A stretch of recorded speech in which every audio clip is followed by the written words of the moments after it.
Thank you, Mr. Chairman. Secretary Berrier, want to turn to what you've called a significant intrusion in news quotes back to January 21st.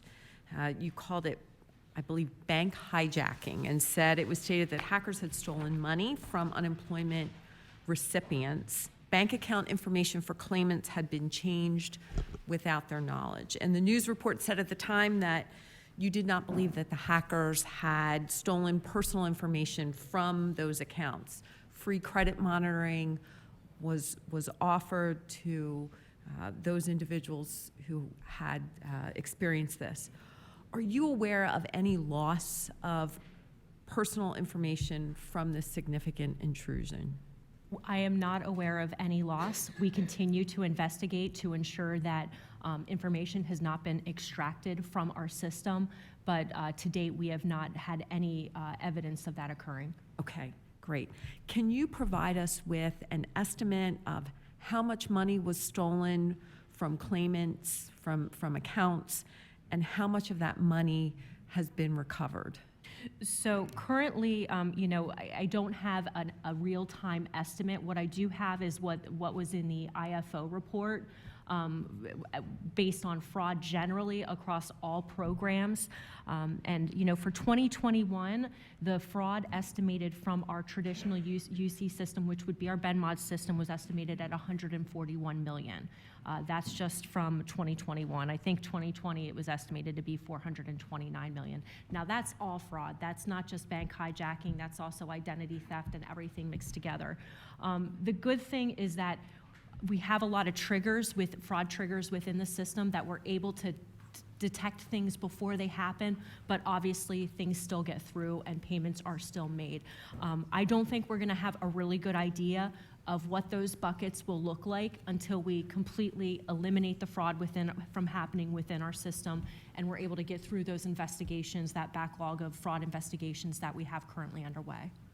Okay, so at the time of this intrusion, it was reported in the news that cybersecurity experts were being widely cited as being surprised that multi-factor authentication was not in place to protect UC claimants and their bank accounts from this type of fraud.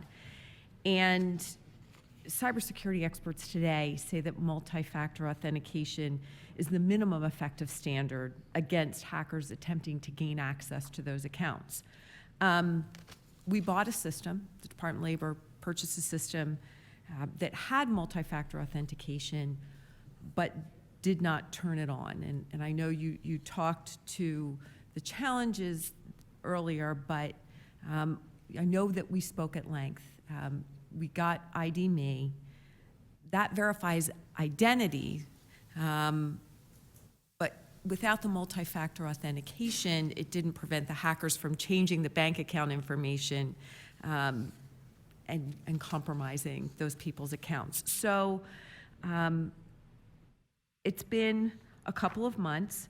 I went on to the website and saw that, I believe, beginning on February 27th, that multi-factor authentication would be turned on. So it's been 2 weeks since that beginning sign-up date. And so can you share how the department is notifying existing and new claimants of the multi-factor authentication requirement? How do folks know that this is available? So it's something that automatically occurs when they log into the system at this point.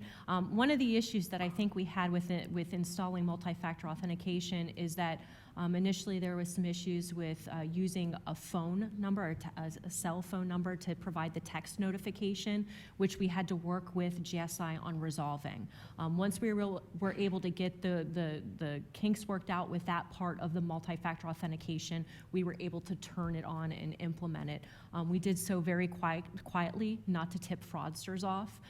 We had to be very strategic about that. Fraudsters are reading our press releases and also reading our news, and unfortunately we have to be discreet when we make security changes to our system. We've gone live with multi-factor authentication and we have seen some reduction. However, it's not gone. We have a couple of other tools in our toolbox that we're working quietly to implement, and we'll be doing so in the forthcoming weeks.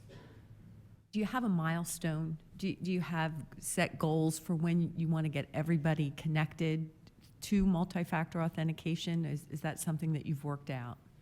Everybody should be connected to multi-factor authentication now. And if that's not happening, I need to know immediately because we need to contact GSI. Okay. Any challenges that the department is experiencing as it rolls out this program? Out multi-factor authentication. You know, we provided educational materials on our website, a tutorial picture, step-by-step to show how multi-factor authentication works, because we knew that there would still be individuals that would struggle with that new feature of our system. You know, we have had people call in with issues with multi-factor authentication. Most of it's user error. That's what I'm hearing, at least. But for the most part, I think it's pretty much stabilized. Well, and that's good to know. You know, the Auditor General was here before us, and what he shared with us is it's so much easier to prevent the fraud on the front end than to try and recover that stolen money on the back end. So anything that we can do to prevent the loss of taxpayer dollars, in this case, unemployment compensation dollars that those individuals have paid into the system on the front end, I think is a really good thing to do. So appreciate that work. Thank you, Madam Secretary. Thank you, Mr. Chairman.